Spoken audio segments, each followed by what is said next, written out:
has continued its deadly onslaught on Ukraine's capital Kiev, carrying out a wave of missile attacks, damaging several buildings, including a children's hospital, while leaving dozens injured.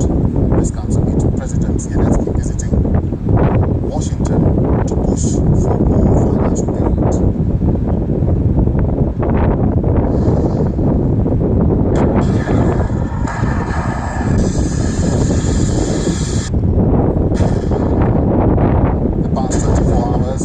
Decisive for both Russia and Ukraine. Russia claimed it has intercepted 8 Ukrainian missile attacks, destroyed 7 armored vehicles and Ukrainian facilities. Ukraine said its forces repelled Russian attacks in multiple directions. But the deadliest of all in the latest wave of Russian attacks would befall on the city of Kiev, where air defenses were activated for the second time this week, after a series of loud explosions could be heard at 3 a.m. local time. Kiev's mayor said that debris from intercepted missiles fell in the eastern Dniprovsky district. According to reports, at least 53 people were injured, including 6 children. The latest Russian assault on Kiev. Several homes and a children's hospital have been targeted. 18 people have been hospitalized. Missile debris blew a large crater in the ground and destroyed parked cars. Falling debris caused injuries and destruction in 4 of Kiev's districts, damaging 35 buildings. Windows of residential apartment blocks blew out and 40 residents extended out into the streets to assess the damage. Missile debris also blew a large crater in the ground and destroyed parked cars. Ukraine's armed forces have identified the projectiles as Iskander-M ballistic missiles as well as S-300s. Ukraine's Air Force said that its air defense systems downed all 10 ballistic missiles that targeted the capital at about 2 a.m.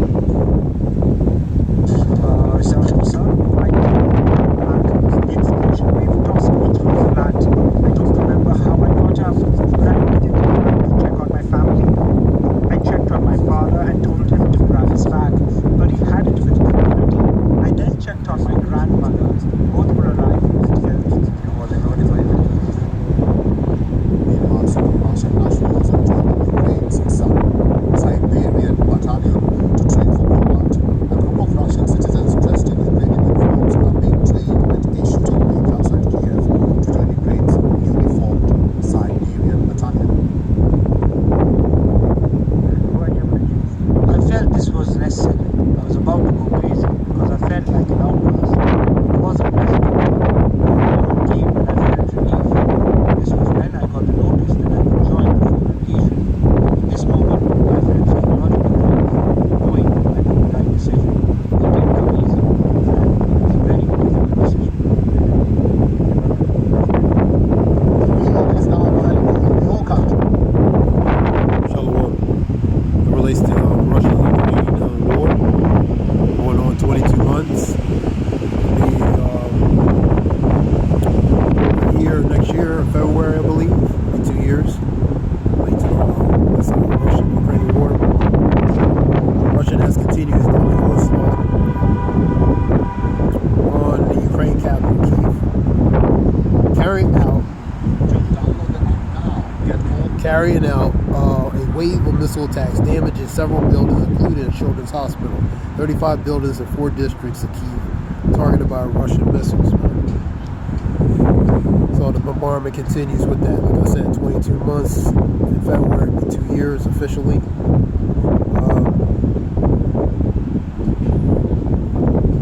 Let's get some scriptures or something.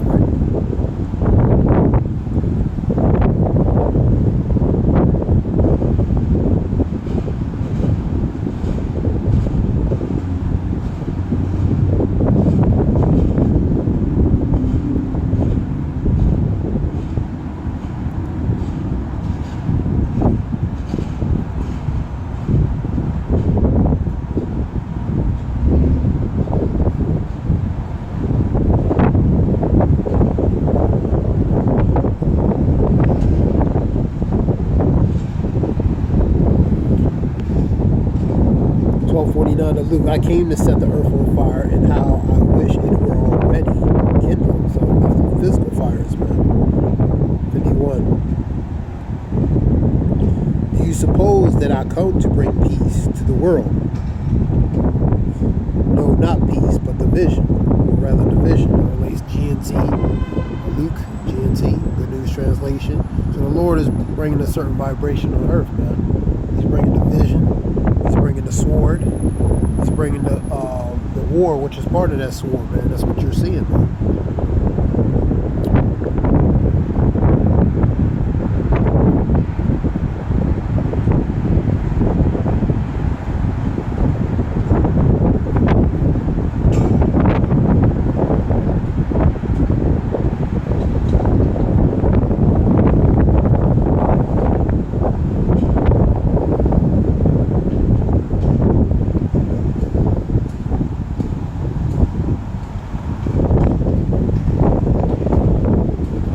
Second Ezra's 8:50.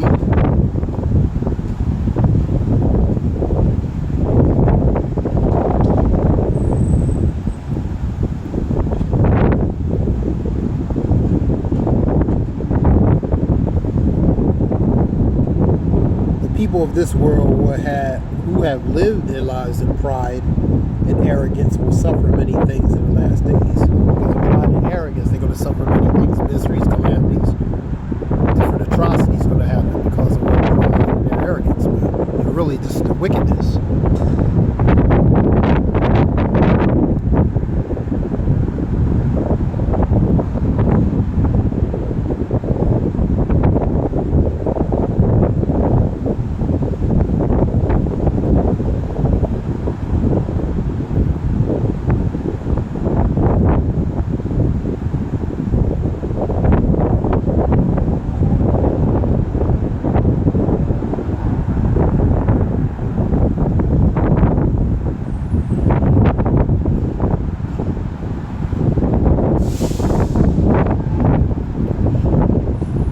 Read 46 and up. And he answered, the present is for those who live now, and the future for those who are to come. You are certainly not able to love what I have created more than I do.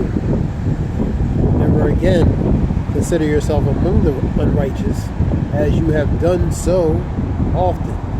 Yet I'm very pleased that you have shown the proper humility and not boasted by thinking of yourself as righteous. So keeping humility, man. Being humble.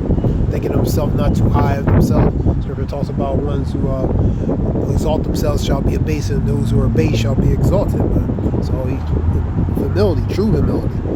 Lowliness, man. I'm going to jump down. But Ezra, you should be thinking about the glory that is waiting for you and those like you. That's the next life, man. The next kingdom. That's what it goes to. Let's read that part. Let's get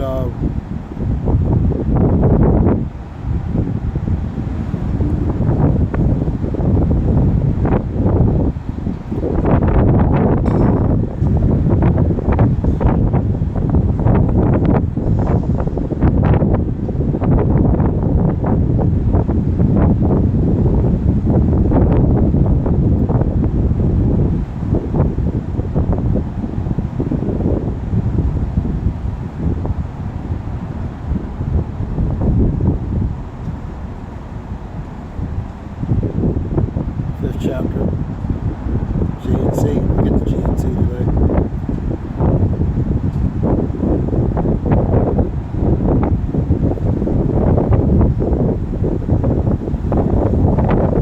There is no need to write, friend, about the times and occasions when these things will happen, for yourself know very well that the day of the Lord will come as a thief, and as a thief comes at night, thief in the night.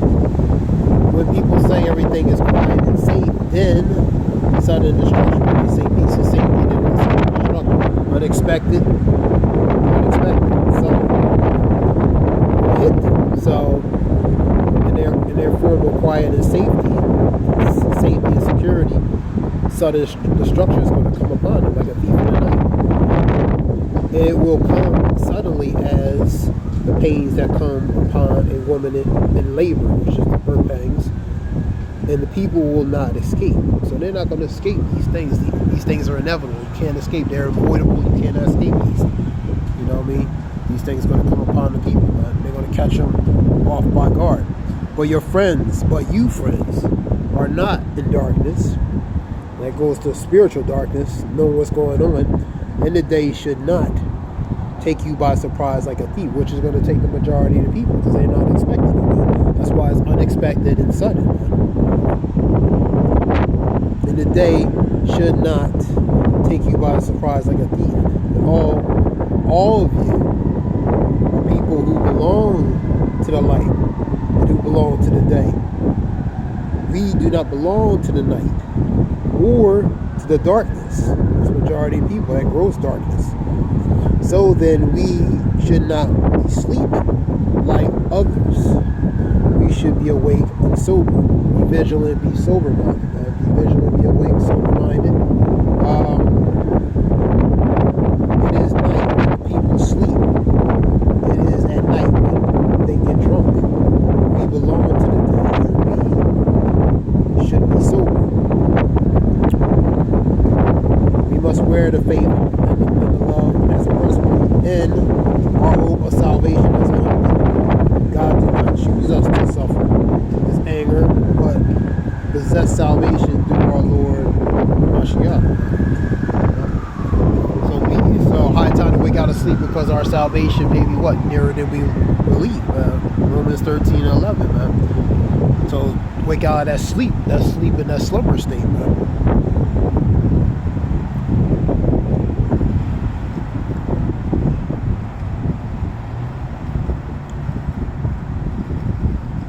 Pertaining to war, 2nd Ezra 16, 16th chapter, GNT. Because that's what you're seeing. You're seeing a lot of war casualties, mass casualties, and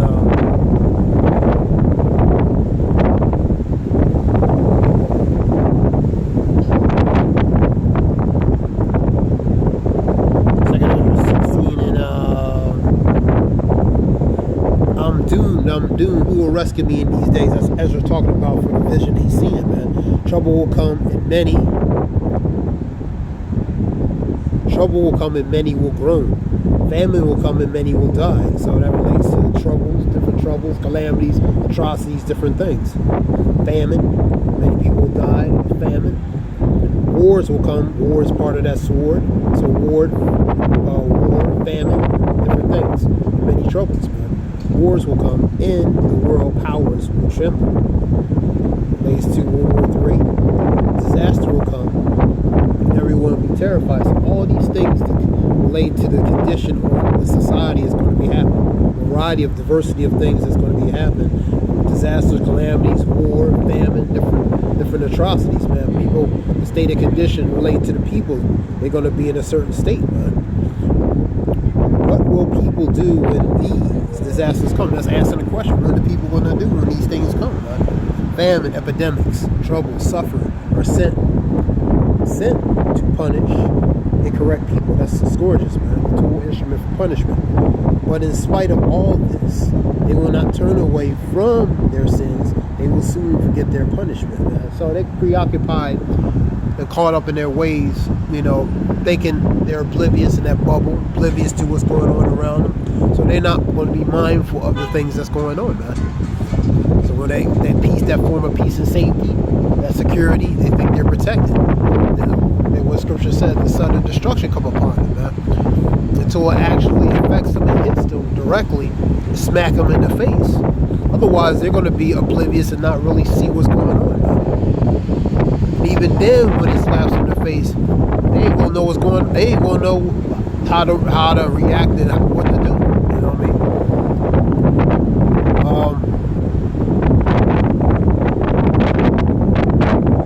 But in spite of all this, they will not turn away from their sins.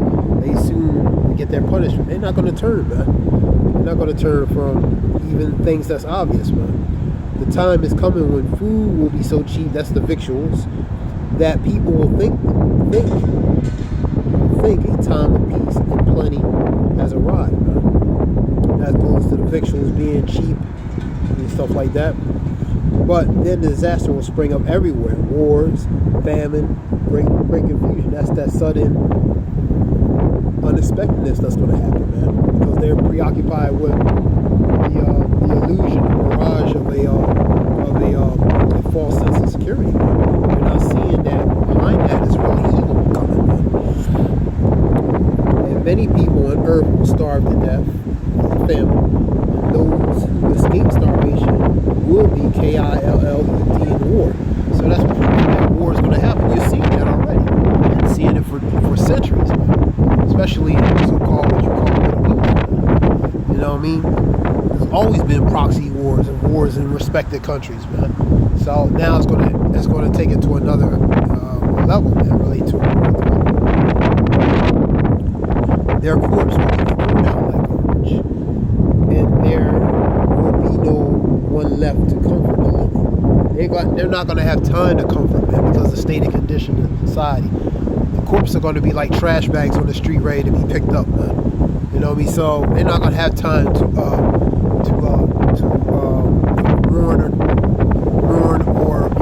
mourn or lament because of the state and condition, man. And their corpse will be thrown out like garbage, and there will be no one left to comfort the living. The earth will be desolate and the cities demolished. Isaiah 24, 10 through 12, man. Pretty much desolation and ruins related to the city, man. So that's what you're going to see, man. Go to 33. So war is in this. War 3. Go to second Revelations. The first woe is coming, and the second woe is the second and third thereafter. The second woe has passed, and the third woe coming quickly. Paraphrasing. 9:12 of Revelations and 11:14 of Revelations. So that means there's going to be war, man. Number 33. Young men will be mourning because there is no one to marry them. Wives will be mourning because they have lost their husbands, man. So husbands, spouses, they're going to be fighting in war, man. If it's not war, there's going to be something else to take them out. Daughters will be mourning because there is no one to help them, which shows the helpmates.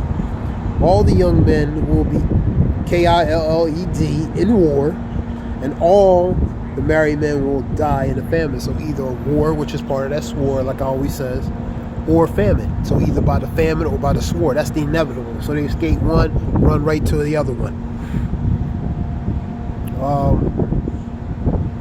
Isaiah 3.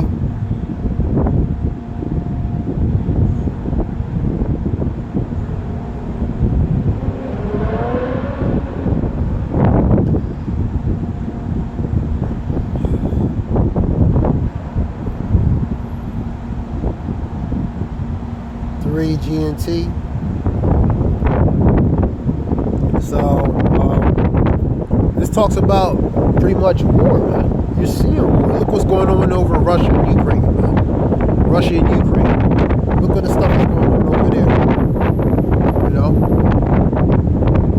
Israel and Palestinian, Hamas, different things, man. So war is going, man. We in War 3. Just an incremental little levels of it, man. Only difference is we're not full-blown nuclear missiles, man. But we are in the stages of it. You see the participants related to these nations that's doing certain things, man. Related to Ezekiel 38, man. 3 and men of the city. Yes, even the strongest men will be KILED in war. So the strongest will be they're gonna die in war, you know what I mean? So that's the mighty men, that's the military men, the mighty men, the soldiers, man, they're gonna die in war, man. The men of the city, yes, even the strongest men will be KILED or die in war, man. So that's what's gonna happen. City gates will mourn and cry, and the city itself will be like a woman sitting on the ground stripped and naked. She's exposed in a desolate, bad state and condition.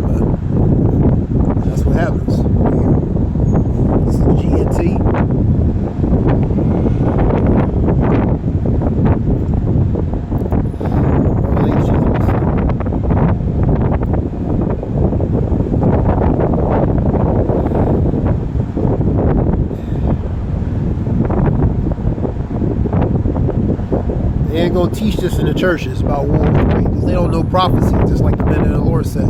They really don't know the scriptures. They don't understand the scriptures, and they really don't understand prophecy.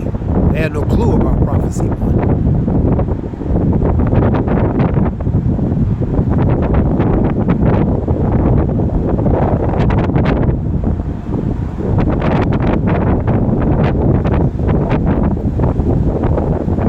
The scripture talks about the deceiving deceiver is. So the ones who are deceiving those, and they're ones going to be deceived. And so the Lord controls both. 9 and 12 of 9 and 12, yeah. The first horror goes to woe. Woe is for destruction, is over. And after this, there are 2 more horrors to come. That's 2 and 3. So 1 and 2 already passed. 3 is the ultimate one. In Revelations 11 and 14.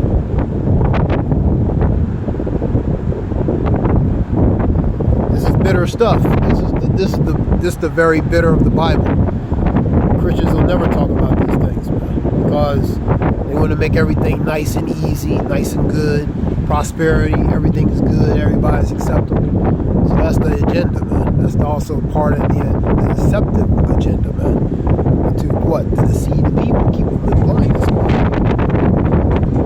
They're gonna pay for doing that to the people, man, because they have a lot of blood on their hands. Relate to Ezekiel 3. Not telling them the truth whether they like it or not. Scripture talks about John talking about the truth shall make you free or set you free. Whether you like it or not, man, they have the right to know the truth, man. Christian, I'm talking to you Christian churches, man. You have the right to tell. You have the right to tell your people in your congregation the real truth, whether they like it or not. You lose members, then you lose members, but you gotta tell them the truth. Because otherwise, the blood will be on your hands, man. If you don't, man, you have a responsibility to tell them that, man. You pastors, man, that's what I'm talking to. Woe to you, pastor, has scattered my sheep, man, and lead them astray, man.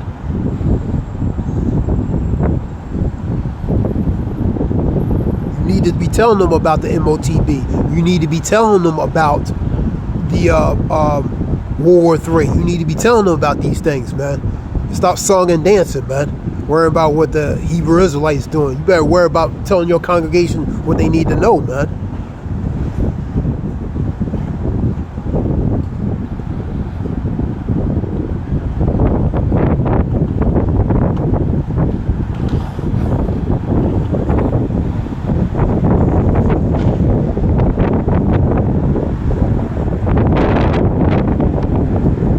Now 11 and 14. The second horror is over, but the third horror will come soon.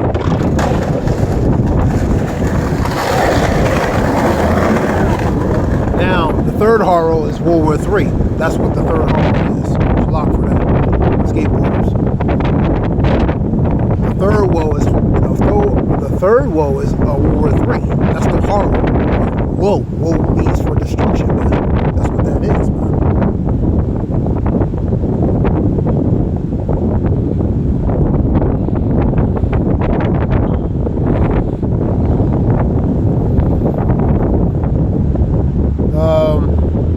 There's a few scriptures for that, relating to that.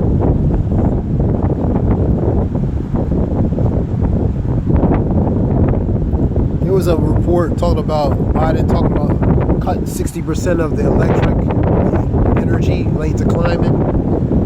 You know, so there's reports on talking about different things. Things were flying over different areas of the United States related to B-52s and different things in different sections, different areas of the country, pretty much showing the zone areas, the red and different things. And so there's various reports of different things.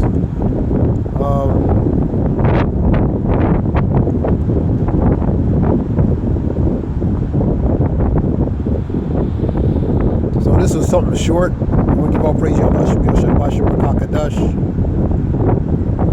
The Double honors to the elders, apostle men, and true and like-minded ones who teach this truth and knowledge, so we can know this truth and knowledge. And the body of our shall put the spirit of elders, apostle men, and truth down. Regarding this truth and knowledge, so we can know this truth and knowledge and call Yo Bashim Yashabashim Rakakadash. Give all praise, Yah Bashim Yashabashim Rakakadash. Zayah Wolf, I hope this helps y'all.